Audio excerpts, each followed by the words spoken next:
বলতো পৃথিবীতে সবচেয়ে নির্মম কারা, ভূত, রাক্ষস নাকি মানুষ? কল্পনা করো তুমি আর তোমার গার্লফ্রেন্ড দুজনে একটা নির্জন জঙ্গলে ঘুরতে গেছো। সেখানে সবকিছুই ছিল সুন্দর, শান্ত, কিন্তু হঠাৎ তোমার পার্টনারের সাথে এমন কিছু ঘটে যা ভাবলে শরীরের পশম দাঁড়িয়ে যাবে। 2008 সালে মুক্তি পাওয়া মুভি ইডেন লেক। এই মুভির এক্সপ্লেনেশন দেখে তুমি বলবে মানুষ এতটা নির্মম কিভাবে হতে পারে। তোমরা দেখছো মিকা স্টুডিও। চলো শুরু করি আজকের মুভি এক্সপ্লেনেশন। বন্ধুরা, প্রত্যেকটা ভিডিও তোমাদের জন্য আমি খুব মন দিয়ে তৈরি করি। তোমাদের একটা সাবস্ক্রাইব, তোমাদের একটা ভালোবাসা আমার জন্য অনেক কিছু। আশা করি ভিডিওটা ভালো লাগলে সাবস্ক্রাইব করে দিবে। ছবির শুরুতে দেখা যায় একটা মেয়ে স্কুলে পড়াচ্ছে, তার নাম জেনি। অপরদিকে স্টিভ নামের একজনকে গাড়িতে একটা আংটি নিয়ে জেনির জন্য অপেক্ষা করতে দেখা যায়। আগামী কয়েকদিন স্কুল বন্ধ থাকার কারণে স্টিভ ও জেনি একসাথে ঘুরতে যাচ্ছে। সন্ধ্যার মধ্যেই তারা শহর থেকে দূরে একটা হোটেলে পৌঁছায়। চারপাশের পরিবেশ ছিল বেশ সুন্দর, একদম গার্লফ্রেন্ডকে খেয়ে দেওয়ার মতো। স্ক্রিপ্ট রাইটার তো বানচুদ হয়ে যাচ্ছে দিন দিন। স্টিভ আর জেনি এসব করতেই এখানে এসেছে। চারপাশে অন্ধকার, নিরিবিলি জঙ্গল আর খোলা আকাশ। হোটেলে ঢোকার আগে রাস্তা পার হওয়ার সময় কিছু ছেলেদের দেখে যারা ট্রাফিক আইন না মেনে বখাটেদের মতো সাইকেল নিয়ে রাস্তা পার হয়। বিষয়টি স্টিভের কাছে অদ্ভুত লাগে। আর হ্যাঁ, আমাদের চ্যানেলে নতুন হলে চ্যানেলটা সাবস্ক্রাইব করে দিও। যাই হোক, রাতের বেলা হোটেলে জেনি আর স্টিভ সুন্দর সময় কাটায়। পরদিন সকালে তারা বেরিয়ে পড়ে ইংল্যান্ডের দক্ষিণ পশ্চিম অবস্থিত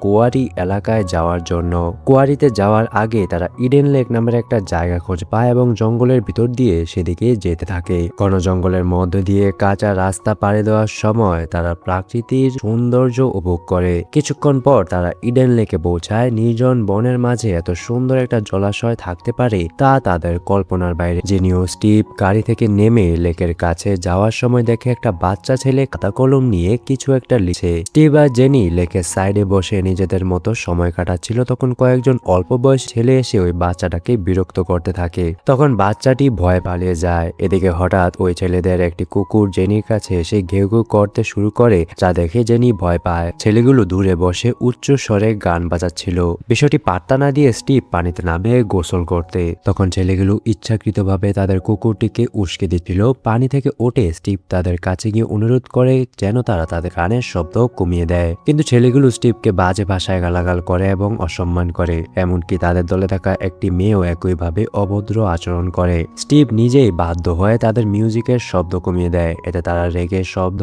আরো বাড়িয়ে দেয়। স্টিভ কিছু না বলে চলে আসে। কিছুক্ষণ পর ছেলেগুলো দূরবীন দিয়ে জেনির শরীর দেখতে থাকে। এক পর্যায়ে তাদের একজন নিজের প্যান্ট খুলে ছোট কলা বের করে জেনিকে দেখিয়ে হাঁটতে হাঁটতে এদিক থেকে চলে যায়। এত কিছুর পরেও স্টিভ এই লেক পারে রাত কাটানোর সিদ্ধান্ত নেয়। কিন্তু রাত বাড়ার সঙ্গে সঙ্গে জেনির মনে হতে থাকে আশেপাশে কেউ রয়েছে এবং তাদের উপর নজর রাখছে। কিন্তু স্টিভ এসব পাত্তা না দিয়ে চুমাচাটি শুরু করে। রাতটা তারা এইভাবে পার করে। সকালে উঠে দেখে তাদের সব খাবার পিঁপড়া নষ্ট করে ফেলেছে। খাবার আনতে বের হয়ে দেখে তাদের গাড়ির টায়ার ওই বখাটে ছেলেগুলো ইচ্ছা করে ফুটো করে দিয়েছে। গাড়ি ঠিক করে তারা আবার চলতে শুরু করলে পুনরায় তাদের সামনে এসে স্টিভকে গালি দিয়ে চলে যায়। রেস্টুরেন্টে খাবার খেতে গিয়ে স্টিভ এক মহিলাকে জিজ্ঞাসা করে এই ছেলেগুলো কারা এবং কেন এমন আচরণ করছে। কিন্তু স্টিভের কথা শুনে মহিলাটা অদ্ভুতভাবে রেগে যায়। খাবার নিয়ে তারা আবার ইডেন লেকে ফিরে এসে নিজেদের মতো করে সময় কাটায়। স্টিভ জেনিকে প্রপোজ করতে যাবে, তখন জেনি খেয়াল করে তাদের একটি ব্যাগ হারিয়ে গেছে। ব্যাগটির ভিতরে ছিল গাড়ির চাবি। তারা দ্রুত খোঁজ নিতে গিয়ে দেখে তাদের গাড়িটিও আর সেখানে নেই। কেউ সেটি চুরি করেছে। তারা আশেপাশে করলে কিছুই পায় না। কিছুক্ষণ পর হঠাৎ তাদের গাড়িটি স্পিডে তাদের সামনে চলে আসে। কোনো মতে স্টিভ ও জেনি নিজেদের বাঁচায় এবং দেখে সেই ছেলেগুলো তাদের গাড়ি চুরি করেছে। ততক্ষণে জঙ্গল অন্ধকার হয়ে আসছে। স্টিভ ছেলেগুলোর কাছে যেতে চাইলে জেনি না করে। তবুও স্টিভ গিয়ে তার গাড়িটা খুঁজলে ছেলেগুলোর মধ্যে একজন, যার নাম ব্র্যাড, স্টিভকে হুমকি দেয়। স্টিভ বারবার অনুরোধ করলো। ব্র্যাড হঠাৎ স্টিভের উপর হামলা করে এবং তাদের মধ্যে হাতাহাতি শুরু হয়। এরপর তাদের একজন ছুরি বের করে স্টিভকে মারতে গেলে ভুলবশত সেই ছুরিটি তাদের কুকুরের গায়ে লাগে এবং কুকুরটা জায়গায় মারা যায়। বিপদের আভাস পেয়ে জেনি দ্রুত চাবি ও স্টিভকে নিয়ে পালানোর চেষ্টা করে। দুজনে দৌড়ে গাড়ি কাছে স্টার্ট দিতে গেলে তাড়াহুড়ার মধ্যে আরো ভয়ঙ্কর পরিস্থিতির মধ্যে পড়ে যায়। এই আতঙ্ক জাগানো মুভির গল্প একে আরো গভীরে প্রবেশ করে। জঙ্গল থেকে গাড়ি বের করার সময় অসাবধানতা বশত সেটি উঁচু স্থানে চলে যায় এবং সেখানেই আটকে পড়ে। সে কিছুতেই গাড়ির চাকা নাড়াতে পারে না। এদিকে ছেলেগুলো তাদের পিছু নেয় এবং সেখানে এসে গাড়ির উপর একের পর এক পাথর মারতে করে। একটি পাথর জানালার কাঁচ ভেঙে ভেতরে ঢুকে যায়। স্টিভ বাধ্য হয়ে দ্রুত গাড়ি দরজাগুলো লক করে দেয়, কিন্তু ছেলেগুলো গাড়ির সামনে এসে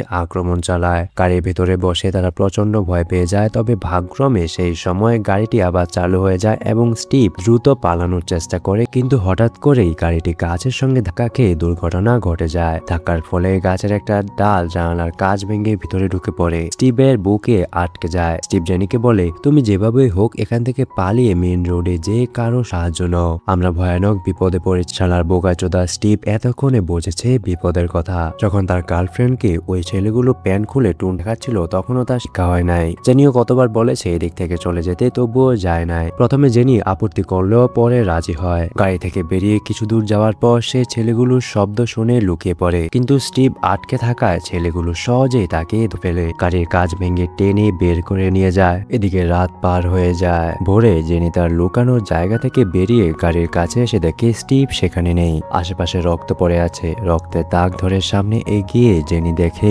ছেলেগুলো স্টিভকে বেঁধে ভয়ঙ্কর নির্যাতন করছে আর স্টিভ প্রাণ ভিক্ষা চাইছে। স্টিভের শরীর পুরোপুরি রক্তাক্ত, হাত পা লোহার কাঁটাদার দিয়ে পেঁচানো, এমনকি স্টিভের গলায় তাদের কুকুরটার চেইন লাগিয়ে রেখেছে। সে বারবার ছেলেগুলোর কাছে মাফ চাইলে তাদের দলের লিডার ব্র্যাড তার স্টিভের গলার শিকলটা জোরে চেপে ধরে। স্টিভ কষ্টে মরে যাবে এমন অবস্থা, তবুও ব্র্যাডের মন ঠান্ডা হয় না। তখন সে দলের এক ছেলেকে বাধ্য করে তার হাতে ছুরি ধরিয়ে দেয়। একই সঙ্গে তাদের দলের মেয়েটিকে নির্দেশ দেয় যাতে পুরো ঘটনা ভিডিও রেকর্ড করতে। এখান থেকে বোঝা যায় তারা এর আগেও এমন অনেক ভয়ঙ্কর কাজ করেছে এবং তাদের এইসব কিছু ভিডিও করে রাখা। স্টিভ অসহায়ভাবে কাঁদতে থাকে, কিন্তু ছেলেটা বারবার তাকে ছুরি দিয়ে আঘাত করে যায়। শুধু সেই নয়, এরপর দলের প্রত্যেকেই একে একে স্টিভকে নির্দয়ভাবে আঘাত করতে থাকে।